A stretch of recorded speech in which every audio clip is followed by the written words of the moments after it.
Olá, minha gente, o programa Eu e Você está aí novamente, segundo programa do ano. E, para nossa alegria, participando como sempre, os nossos convidados todas as semanas, os deputados Gerson Berger, jornalista Pedro do Couto, que vão comentar os assuntos como sempre.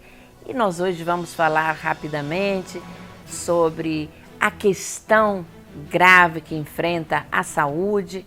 Nós vamos também abordar um tema interessante, personalidades que marcaram o ano de 2015. E nela se inclui o nosso Papa muito querido, Papa Francisco, que nós fazemos questão de citar como exemplo para a humanidade. Mas como não poderia deixar de ser, nós hoje também teremos a famosa historinha do nosso deputado Gerson Berger. E olha, a historinha de hoje é mais do que adequada ao momento, ao início do novo ano. O novo ano, minha gente, que na verdade nós podemos dizer que se inicia após o carnaval, porque no nosso país tudo começa depois do carnaval. Ainda mais este ano, não é, Gerson e Pedro? Que o carnaval é logo no início de fevereiro. Então, o mês de janeiro vai ser um mês meio que apagado, meio que morto. E a atividade mesmo do nosso país, da nossa cidade, vai começar fervendo mesmo depois do carnaval. Mas, minha gente, eu fiz uma análise e cheguei à conclusão que o ano passado talvez tenha sido um dos mais difíceis que o Brasil viveu e que merece ficar na lembrança de todos os cidadãos brasileiros que sofreram, que se amarguraram, que se angustiaram ao assistir a pátria mãe ser desmoralizada mundialmente por conta dos maus políticos, dos maus empresários que sugaram seu sangue com um único objetivo: se dar bem e acumular cada vez mais poder econômico e político. A maldita ganância continua dominando os seres humanos, que não se apercebem da burrice que os domina, pois quando chega a sua hora, não tem riqueza que possa mantê-los por mais um minuto sequer neste mundo, tão sabiamente construído pelo divino. Porém, minha gente, esquecer o pesadelo de 2015 não é solução. Ao contrário, devemos lembrar esse ano como lição de malfeitos que têm que ser corrigidos, a começar pela avaliação que todos os cidadãos devem fazer dos nossos políticos. Ano que vem é ano de eleição. Vamos analisar quem é quem. Por exemplo, quem não tem zelo com o dinheiro público ou mesmo praticou a violência merece o nosso voto? O que fez o político em quem votamos e nele depositamos a nossa confiança? Usou o dinheiro público com zelo? Foi omisso e descuidado, permitindo que a corrupção se instalasse em seu governo? O vereador, por exemplo, cumpriu seu maior papel, que é o de fiscalizar a aplicação do orçamento? Ou simplesmente se aliou ao prefeito de seu município, compactuando com suas decisões, fossem elas corretas ou não?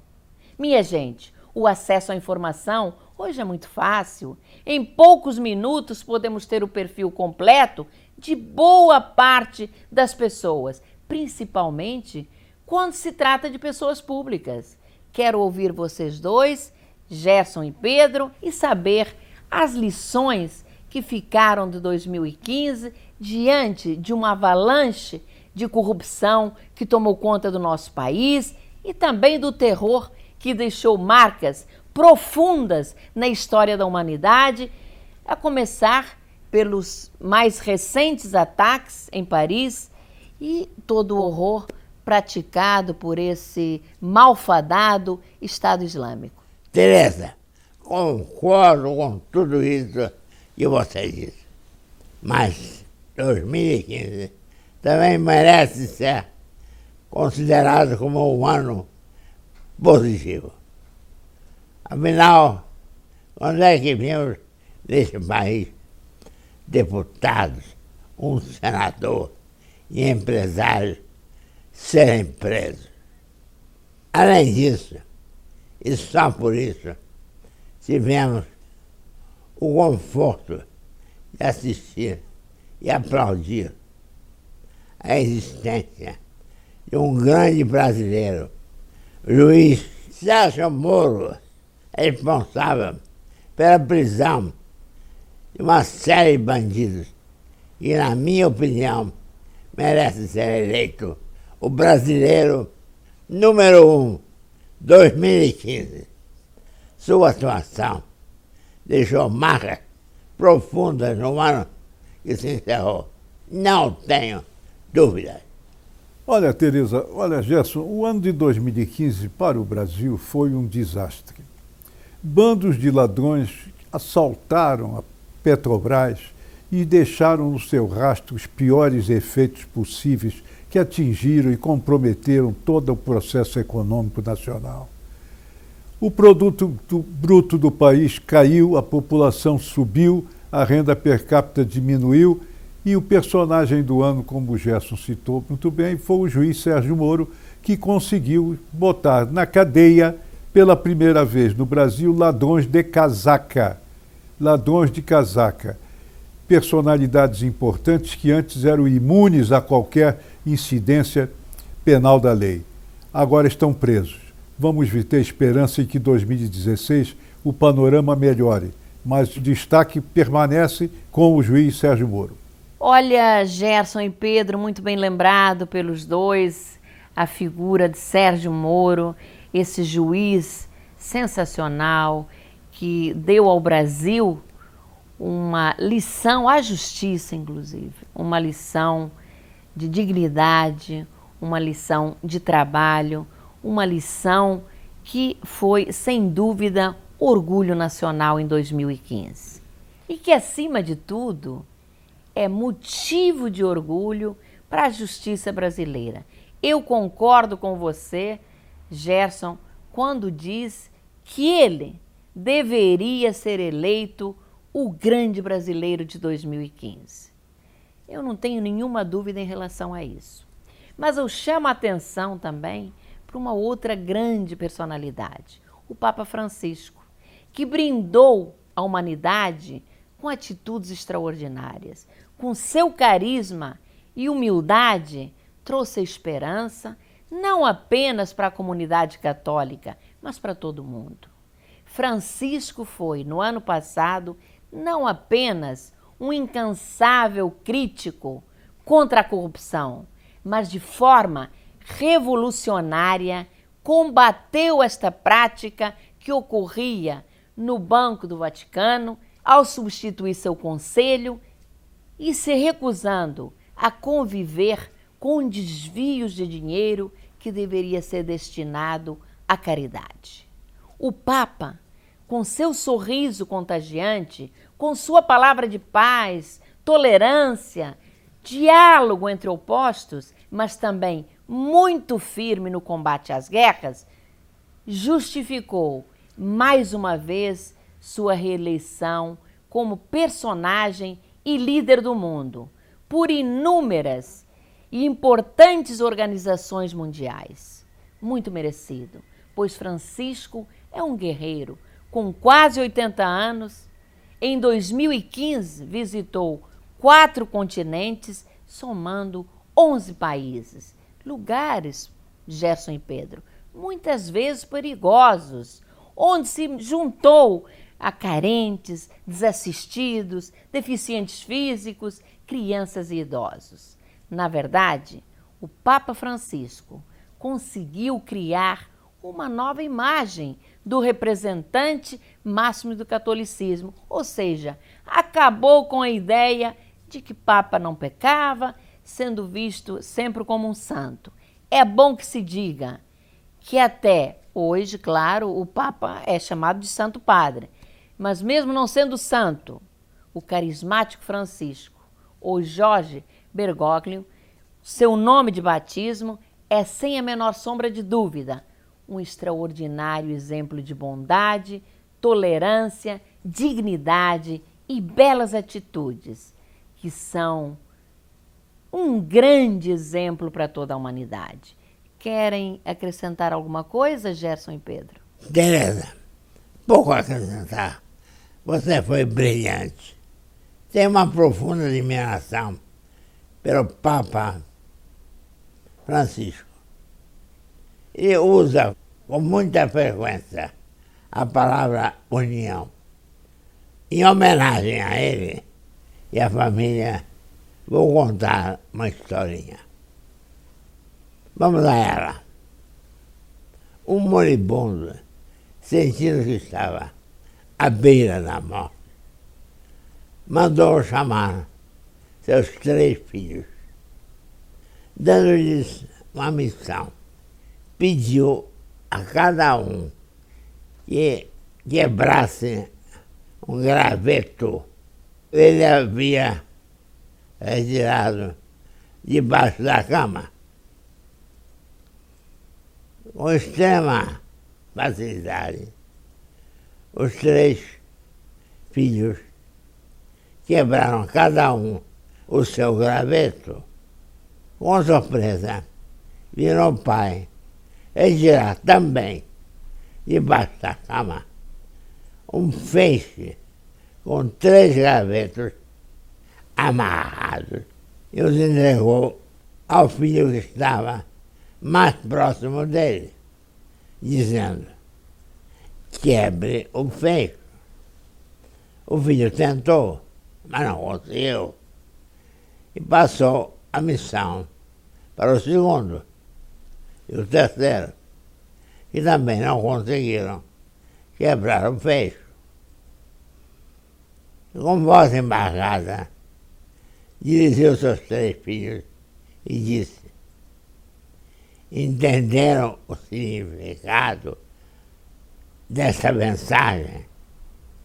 Filhos, se vocês ficarem juntos, unidos, com os 3 gravetos, também tenho a certeza que ninguém irá destruí-los. No entanto, se cada um for para um lado, facilmente serão enfraquecidos e destruídos. Vocês estejam sempre unidos, pois assim vocês serão vitoriosos e invencíveis sempre. Teresa, dedico essa história ao Papa Francisco, pois ele sempre prega a união e o valor da família. É isso aí, minha gente. É isso aí, Teresa. Espero que tenham gostado dessa história. Gerson, claro que eu gostei, a história é sensacional. E como diz o velho ditado, a união faz a força. Imagina a união entre irmãos. Só pode resultar numa força, num poder extraordinário. Pedro, você quer acrescentar alguma coisa? Merecido destaque ao Papa Francisco. Afinal de contas, em 2015, eu acho até que ele devia ter sido escolhido o Nobel da Paz. Não foi, infelizmente. Mas ele estendeu o seu manto sobre toda a humanidade sem qualquer distinção. E é preciso acrescentar mais uma coisa às suas palavras.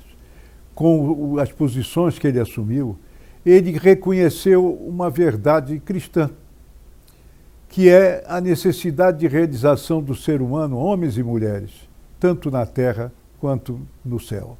Não basta prometer o céu depois do ser humano ter morrido. É preciso que ele se realize também na vida terrena e que seja objeto de justiça entre os seres humanos. O Papa Francisco é um exemplo para toda a humanidade. Exemplo ficará para sempre. Pedro e Gerson, é uma grande personalidade, eu acho que não há nada a acrescentar mais. Papa Francisco realmente tem todas as virtudes e nós, aqui do programa, só podemos aplaudir esta grande figura, este grande homem, eu ouso dizer este grande homem e não este santo homem. Bom, Pedro, nós agora e Gerson, nós vamos passar para um outro assunto, um assunto que foi destaque nas manchetes dos jornais desta semana, na imprensa, que é a questão da saúde. A saúde tão fragilizada, tão abandonada. e que nós vimos mais uma vez problema sério com a saúde. Nós sabemos que, por exemplo, o INCA vive uma de suas piores crises, sempre foi um hospital referência no combate ao câncer. Hoje, as pessoas que procuram os serviços reclamam, se queixam muito do atendimento. Passa por uma crise séria, como eu disse. O INTO, por exemplo. Veja, as pessoas chegam a ficar 3 anos numa fila de espera para poderem acessar a uma cirurgia. É uma vergonha o que acontece com a saúde no nosso país, mas especialmente na nossa cidade, no nosso estado.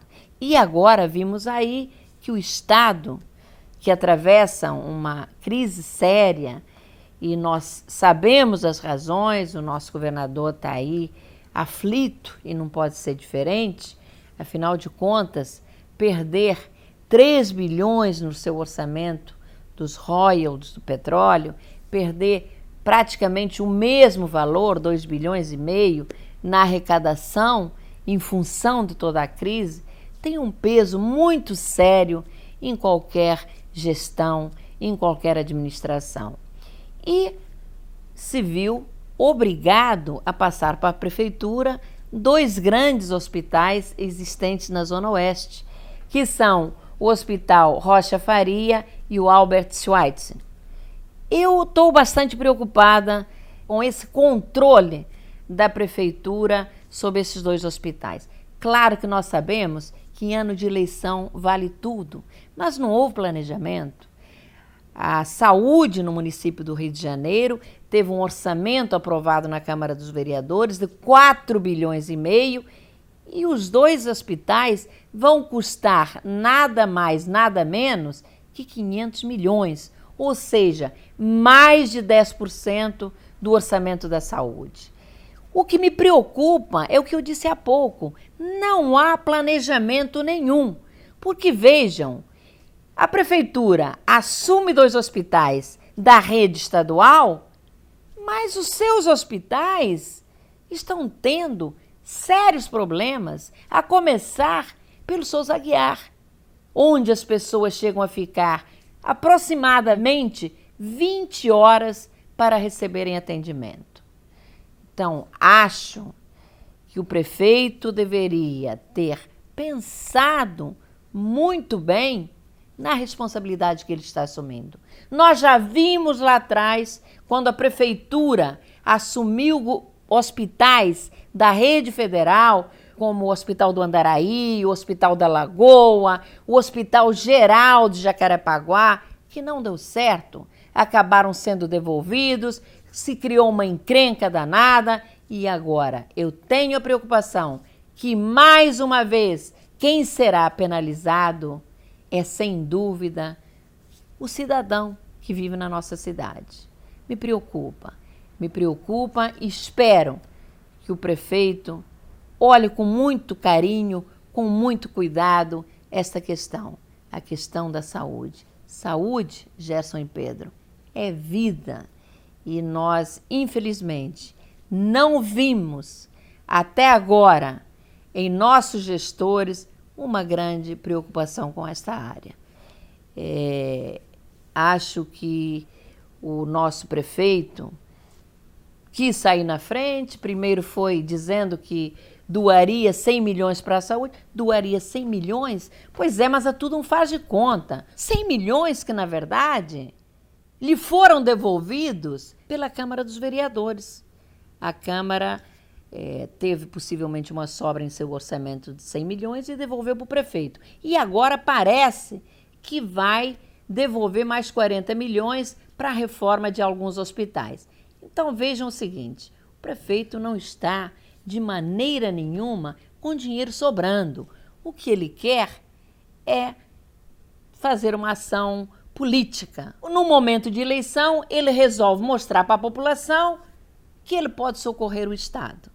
Mas eu quero saber no que isto vai dar. Esperamos que haja responsabilidade com dinheiro público e, mais uma vez, a combalida saúde do nosso município, do nosso estado, não seja afetada. É isso que eu espero. Eu quero ouvir vocês dois, acho que é um tema importante e que tem que ser discutido. Tereza, senhores ouvintes, eu como médico sinto-me envergonhado de como a saúde é tratada no Rio de Janeiro. Ficamos sempre esperando que haja solução. Mas a solução está retardada muito. Eu tenho medo que o teto não aguente e caia. Deus nos livre disso. Ficamos sempre na esperança de que essa vergonha, para a qual nós estamos atentos e apontando que haja solução. As pessoas que vivem nessa cidade estão tristes e rezando, como se rezando fosse resolver. O que resolve é a mão do homem, é a atitude, é a vergonha. Eu tenho vergonha. Temos que ter esperança, mas não podemos deixar de cobrar as autoridades competentes. Solução. Nós queremos solução. E seja breve. Olha, Tereza, olha, Gerson, olha, telespectadores. A saúde do Rio de Janeiro, a verdade, está profundamente doente. Resultado do descaso acumulado através do tempo e a falta de solução a problemas essenciais. Se há setor em que a essencialidade predomina é o da saúde, porque a doença, a crise, o acontecimento desastroso não espera o amanhecer para suceder. Tem que haver um atendimento pronto e imediato. É uma vergonha que pessoas, homens e mulheres, sejam levados ao desespero aguardando atendimentos, às vezes urgentes, nos corredores de hospitais, de unidades de pronto atendimento. É preciso mudar esse sistema, porque o sistema que aí está fracassou. Essa questão das organizações de saúde, por exemplo, está errado. As organizações de saúde recebem verbas públicas para atender casos de saúde urgentes. Mas o que acontece? A concepção do projeto está errada. Porque quanto menos atendimento houver, mais lucro as organizações sociais obtêm. Tem que haver o contrário. O lucro tem que estar em função do atendimento, não do desatendimento.